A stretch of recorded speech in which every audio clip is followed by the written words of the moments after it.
Beberapa orang itu pernah mengatakan akan mencari tunggangan baru.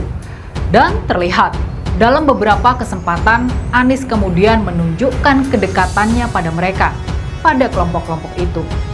Anies Baswedan tentu menarik bagi mereka, terutama karena Pilgub DKI Jakarta 2017 lalu, atas peran besar mereka, akhirnya Anies bisa menang melawan Ahok. Masyarakat cenderung bosan dan ingin tokoh baru yang lebih muda dan lebih berenergi karena harus memimpin negara sebesar Indonesia. Jangan sampai ketika jadi presiden nanti karena faktor usia jadi terbatas mobilitasnya. Sedangkan yang tidak diketahui namanya itu adalah kuncinya. Jadi mana nih yang dulu suka teriak oligarki? Pendukung yang suka bilang Anies bebas oligarki ini jadi meragukan. Pihak ketiga ini adalah kuncinya. Klarifikasi dari Anies ini malah jadi bumerang. Anies berusaha menghindari lubang, tapi malah jatuh ke lubang lain. Akhirnya, Anies turun gunung dan membuat klarifikasi. Dia tampil di podcast bersama Mary Riana. Mungkin sebagian dari kalian bingung kenapa Anies ada di podcast Mary Riana. Secara kita tahu, Mary adalah seorang motivator, sedangkan Anies adalah politikus.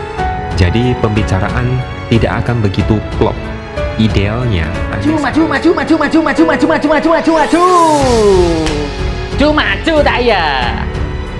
Andai aku jadi presiden, wanjai sekali. Kok bahasanya jadi gini? Rame sekali, rame-rame mau maju jadi calon presiden. Wow, wanjai. Semakin ramai semakin meriah. Jadi kalau mau maju jadi presiden atau wakil presiden, capres cawapres, itu salah satu syaratnya adalah diajukan oleh partai. Nah, partai itu ibarat kata, kalau saya yang orang nggak pinter-pinter banget ini, itu ibarat kata kendaraan. Anies Baswedan terancam sulit menang di Pilpres 2024. Ini alasannya.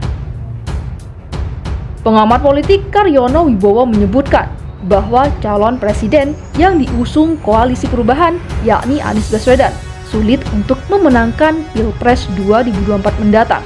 Menurut Karyono, jika Pilpres 2024 diikuti 3 pasang calon, yakni Ganjar Pranowo dan pasangannya, Prabowo Subianto dan pasangannya, dan Anies Baswedan serta pasangannya, maka Ganjarlah yang berpeluang masuk putaran kedua.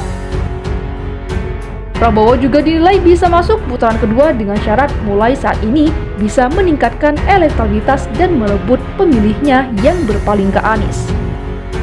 Kalau Prabowo bisa merebut kembali pemilihnya yang migrasi ke Anies dan bisa mengkapitalisasi posisinya sebagai Menhan dan menjadi capres yang siap melanjutkan program-program strategis Joko Widodo, maka itu bisa mendapatkan tambahan dukungan dari pemilih Jokowi. Jelasnya pada Jumat 17 Februari 2023. Sementara itu, jika putaran kedua mempertemukan Ganjar dengan Anies, maka Ganjar yang diyakini menang, dengan catatan cepat melakukan komunikasi politik dengan pihak Prabowo Subianto. Tak hanya sampai di situ, mimpi Anies jadi presiden bisa kandas jika koalisi pendukungnya bubar. Koalisi bubar bisa jadi karena berebut posisi RI2 atau Anies berstatus PSK atau tersangka. Jadi koalisinya bubar, ujarnya. Saat ini Komisi Pemberantasan Korupsi atau KPK sedang mengusut dugaan korupsi terkait penyelenggaraan Formula E. Kepala Bagian Pemberitaan KPK, Ali Fikri, mengatakan bahwa kasus dugaan korupsi itu masih dalam tahap penyidikan. Lembaga anti rasuah itu belum menetapkan satupun tersangka dalam kasus ini. Peta kekuatan Ganjar, Prabowo, dan Anies di survei Capres. Pertarungan 3 nama bakal calon presiden atau Capres 2024 makin ketat. Nama Ganjar Pranowo, Prabowo Subianto, dan Anies Baswedan selalu menjadi 3 teratas hasil survei sejumlah lembaga survei. Memasuki awal tahun politik, sejumlah lembaga survei sudah merilis hasil survei mereka. 3 nama itu saling salib Dari 3 nama itu ada Ganjar Pranowo dan Prabowo Subianto, kemudian Anies Baswedan. Lalu, siapakah yang paling unggul? Dilansir dari Detik News, Senin 23 Januari 2023, 3 nama itu memang yang paling sering keluar dalam sejumlah hasil survei. Peta kekuatan mereka pun berubah-ubah. Simak penjelasannya berikut. Pertama, survei Indoriset. Lembaga Indoriset merilis survei tren elektabilitas 3 nama capres terkemuka, Anies Baswedan, Ganjar Pranowo, dan Prabowo Subianto. Survei dilakukan pada periode pengumpulan data 12 sampai 17 Desember 2022.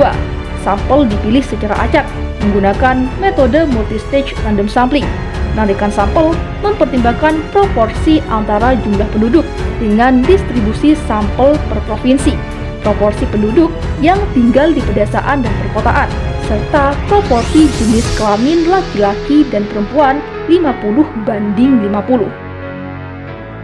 Jumlah sampel sebesar 1.120 sampel yang tersebar secara proporsional di 34 provinsi dengan menggunakan 1.120 sampel.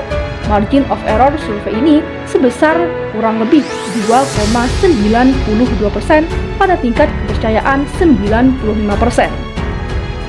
Proses survei dilakukan dengan wawancara secara tatap muka menggunakan kuesioner terstruktur.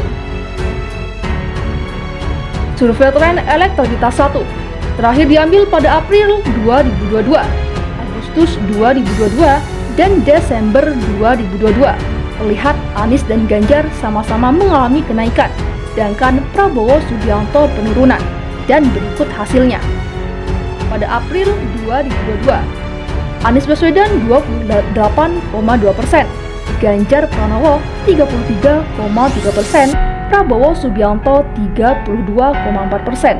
Agustus 2022, Anies Baswedan 27,7%, Ganjar Pranowo 33,4%, Prabowo Subianto 33,3%. Desember 2022, Anies Baswedan 30,2%, Ganjar Pranowo 37,1%, Prabowo Subianto 27,5%.